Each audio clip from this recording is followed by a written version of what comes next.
noite desse domingo. É a primeira vez que ele vai falar desde que foi divulgado o relatório do COAF, o Conselho de Controle de Atividades Financeiras. No documento aparecem movimentações bancárias consideradas suspeitas na conta do senhor. Senador, uma dessas movimentações é o pagamento de um título de R$1.016.000, um título da Caixa Econômica Federal. Que título é esse e quem era o beneficiário? Bom, em primeiro lugar, eu quero agradecer, Lúcio, e a Record pela oportunidade de vir aqui trazer a verdade. Infelizmente, eu gostaria muito de estar fazendo isso, trazer os esclarecimentos ao Ministério Público, às autoridades competentes, mas não foi nem me dada a oportunidade de fazer isso. Tem aqui um documento, que é o documento da Caixa, e eu já vou pedir reserva, porque eu quero apresentar isso aqui primeiro para as autoridades, antes de apresentar à imprensa. O foro adequado para discutir isso não é a imprensa, com todo respeito, é o Ministério Público, seja federal ou estadual, dependendo do que o Supremo determinar. Eu vou entrar nesse assunto, mas está aqui. É um documento da Caixa, é um contrato com a Caixa Econômica Federal, e não é nada mais do que o seguinte: um apartamento que eu comprei na planta, e quando você compra um apartamento na planta, o financiamento fica com a construtora. Quando sai o habite-se, é quando a Caixa pode fazer o financiamento. O que você faz? Você busca a Caixa, que tem um juros menor. A Caixa vai, paga a sua dívida com a construtora, e eu deixo de ser devedor da construtora e passo a ser devedor da Caixa. Então quem pagou, quem fez essa operação, foi a Caixa Econômica. Não foi dinheiro meu. Então está explicado isso aqui, não tem nada a ver. A Caixa Econômica Federal... Esse 1 milhão era a quitação do apartamento, então? A Caixa quita o restante do financiamento que eu tinha com a construtora e eu passo a dever agora, não mais da construtora, passo a dever à Caixa Econômica Federal. Só isso. Então o título era um pagamento para a construtora? A Caixa pagou esse valor, não fui eu que paguei. Eles pagam a minha dívida e eu passo a ser devedor da Caixa. Qual era a construtora? PDG. A PDG. E um imóvel que o senhor tem até hoje no Rio de Janeiro? Não, esse imóvel foi vendido. Em seguida, hoje, o meu patrimônio é um imóvel que eu tenho na Barra e uma sala comercial. Esse imóvel já não pertence mais? Esse já foi vendido. E estava declarado? Tá tudo claro que estava declarado. Claro, tudo na minha vida é declarado. Os meus imóveis, as minhas movimentações, tudo. Não tenho nada para esconder de ninguém. Senador, o pagamento desse título foi em 2017? Foi 2017. 2017. Qual era o valor do apartamento? Olha, esse título aqui, o que eu estava devendo, era um pouco mais de R$1 milhão. E aí a dívida passa da construtora, que estava ali, foi onde eu comprei o apartamento na planta, e eu passo para a Caixa, nada além disso. Simples de explicar. Agora Caixa quitou o apartamento e o senhor passou a dever o valor do apartamento para a Caixa, era normal. Essa é a burocracia do financiamento, né? Então, assim, não tem nada demais nessa questão aí, por exemplo. Esse apartamento depois foi vendido já depois que o senhor terminou o financiamento com a Caixa? Não, foi vendido. Foi encerrado. Foi vendido em seguida esse apartamento. Então, se procurar lá na conta, acabou que houve um atraso na entrega do imóvel e eu precisei vender. Então, todo mês tem o pagamento para a Caixa. Depois disso, débito na conta. Sabe qual foi o valor do apartamento que eu vendi? R$2.400.000. Não é o mesmo apartamento. É o mesmo, por coincidência, é o mesmo apartamento que eu vendi logo em seguida. Então, não tenho nada para esconder de ninguém. Esse apartamento aqui foi pago direitinho, bonitinho. Então, e só para complementar, vou chegar lá. Então, estou mostrando para vocês qual é a origem. Tem origem, não é origem ilícita, não tem origem em terceiros. Agora, por que aparece dessa forma? Porque esse dinheiro, que é um dinheiro meu, era depositado na minha própria conta. E como tem que ser de R$2 em R$2.000, porque o limite para você fazer o depósito no caixa eletrônico, naquele papelzinho, são R$2.000, foi feito dessa forma. Não tem mistério nenhum. Está tudo declarado, justificado no papel. Está declarado ao fisco, está declarado, né, na escritura. Se fosse algo de ilícito, você acha que eu vou botar na minha conta? Não tem dinheiro ilícito na minha mão. Mas o senhor depositava em dinheiro na própria conta? Eu recebi uma parte, eu sou empresário. Eu pego o dinheiro, às vezes, da empresa em cash. Uma parte foi desse apartamento foi pago também em cash. Está aqui escrito na escritura. Senador, para não ficar nenhuma dúvida, esse imóvel, então, esse referido imóvel, qual o endereço dele no Rio de Janeiro? É na Zona Sul do Rio de Janeiro, está aqui escrito na escritura. Tá? E mais uma vez, eu quero apresentar isso aqui. Falar rua, eu não quero falar detalhes. Tá. Aqui não é o foro competente para tratar disso. Eu quero tranquilizar todo mundo, que está aqui, as provas estão aqui. Eu só queria ter a oportunidade de mostrar isso aqui para a autoridade competente, não tive. E o que levantou suspeita, esses depósitos eram feitos no caixa, né, no banco, na agência bancária, dentro da Assembleia Legislativa do Rio de Janeiro. Trabalho. É onde o senhor trabalhava. É o meu gabinete. É a agência bancária que todo mundo da Assembleia vai ali para fazer as suas operações de depósito de conta, pagar, não sei o quê. Saque no caixa. É embaixo do plenário essa agência, não tem mistério.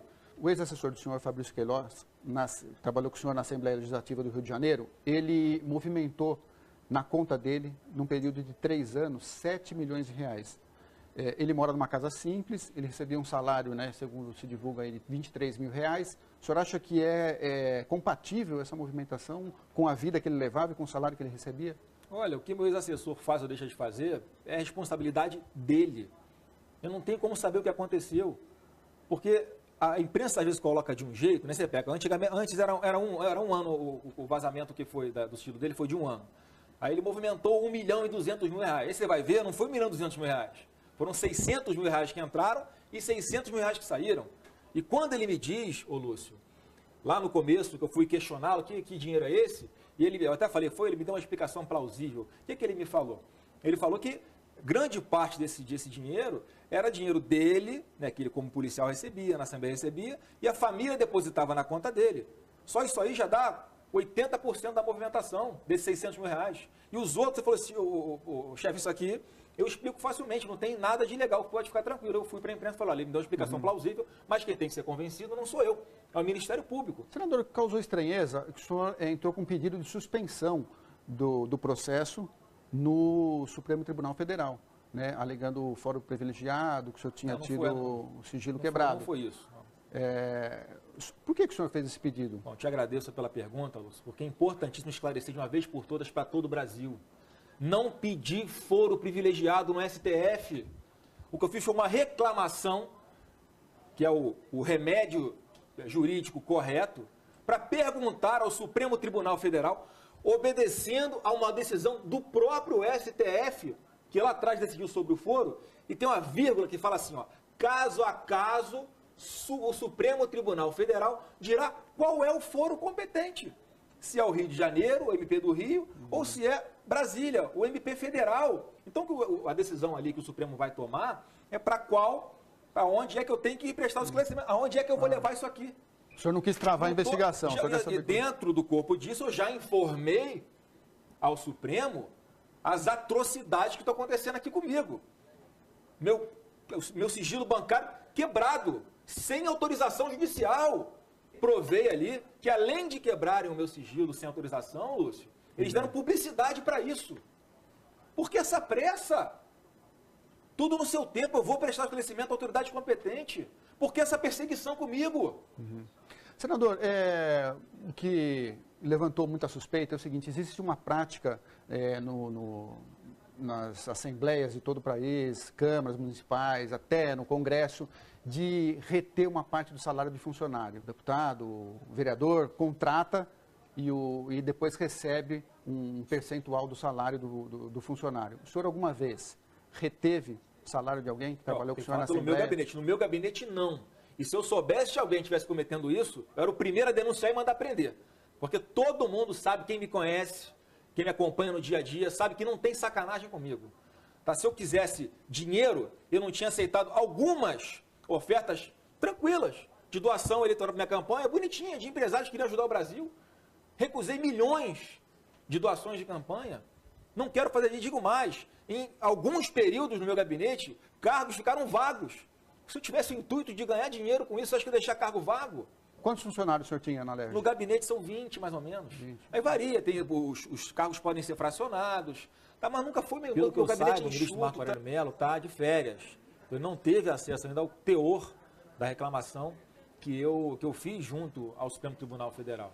Então, com certeza, ele tem uma fala que para mim é fundamental.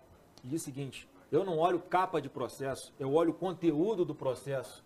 Então, fico muito feliz que o ministro Marco Aurélio tenha falado isso, porque é só isso que eu quero. E ele vai ter a oportunidade de ver que dentro do processo, como eu estou sendo arbitrária e ilegalmente lesado, que tive o sigilo bancário quebrado, porque foi dado publicidade para isso em rede nacional, muito antes de eu ser ouvido.